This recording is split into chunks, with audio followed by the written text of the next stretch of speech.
L'histoire de Govindaji. Sri Krishna a vécu sur la planète il y a 5000 ans.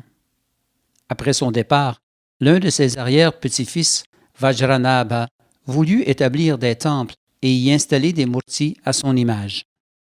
Il engagea donc un artisan. Suite à un premier essai, il demanda à Uttara, sa grand-mère qui avait vu Krishna, si la murti était ressemblante. Elle répondit que les pieds étaient semblables. Cette murti devint Sri Madan Mohan. Vajranabha fit ensuite sculpter une deuxième murti dont le torse rappelait celui de Krishna et qui devint Sri Gopinath. Puis enfin une troisième dont le visage était pareil à celui de Krishna et qui devint Sri Govindaji. Au fil du temps, les murtis furent perdus. Mais vers l'année 1530, Rupa Goswami, l'auteur de ce livre, voulut, à la demande du Seigneur Chaitanya, retrouver les lieux de divertissement de Krishna lors de son séjour sur la planète. Alors que Rupa Goswami résidait à Vrindavan, il entendit parler d'une vache qui, chaque jour, répandait son lait au sommet d'une petite colline. Intrigué, il eut l'idée de creuser à cet endroit. Quel ne fut pas son étonnement d'y trouver une murti enfouie dans le sol. Grâce à son intuition et à son élévation spirituelle, il comprit qu'il s'agissait de Govindaji. Les gens de l'endroit apportèrent leur aide et plusieurs cérémonies furent accomplies en grande joie pour célébrer cette découverte. Quelques années plus tard, Maharaj Man Singh, un riche roi, fit construire un temple d'une architecture remarquable pour Govindaji. À environ 1300 km de là, en Orissa, se trouvait une murti de Srimati Radharani. Vers 1630, le roi de l'Orissa apprit l'existence de Govindaji et décida d'offrir la murti de Radharani pour qu'elle soit placée à ses côtés. Srimati Radharani fut donc transportée avec soin jusqu'à Vrindavan et installée en grande pompe.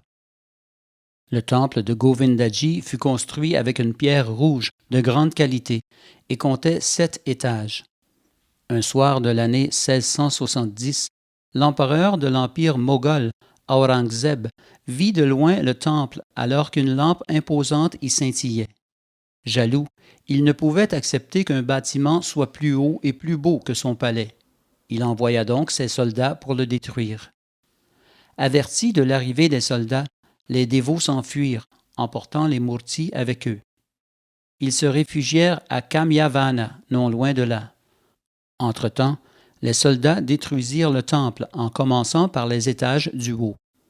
Alors qu'il ne restait que 3 étages, la terre se mit à trembler, si fort que les soldats eurent très peur et s'enfuirent pour ne jamais revenir.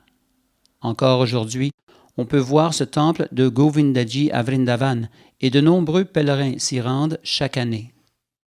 Les dévots qui s'étaient enfuis ne revinrent pas à Vrindavan, mais restèrent à Kamyavan pendant 33 années. Ils s'occupaient chaque jour avec grande dévotion des murtis de Radha Govindaji. Ils se déplacèrent plus tard vers l'ouest et en 1712 atteignirent la ville d'Amber, située à quelques 200 km de Vrindavan. Un riche roi, Maharaj Jai Singh, décida alors de faire construire un palais et d'y adorer les murtis. Il créa en fait toute une ville sur une période de 15 années, avec 55 000 ouvriers. Ainsi fut fondée la ville de Jaipur, qu'on appela la ville de la victoire. La pierre choisie pour la construction du palais était d'une couleur rosée, et pour cette raison, la ville de Jaipur fut aussi nommée la ville rose. Le temple fut donc prêt à accueillir les murtis vers l'année 1727. La ville de Jaipur est aujourd'hui la capitale du Rajasthan, et chaque jour, plusieurs centaines de dévots et visiteurs rendent hommage à Govindaji. À Vrindavan, de nouvelles murtis de Radha Govindaji furent installées, mais n'étant pas les murtis originales, on les qualifie de pratibhu. Les murtis de Madan Mohan et de Gopinath furent aussi retrouvées et installées à Vrindavan, mais en 1670, elles furent également transférées pour finalement se retrouver à Karauli et Jaipur respectivement. On peut aujourd'hui simultanément les voir à Vrindavan sous la forme de Murti Pratibhu, chacune dans leur temple respectif.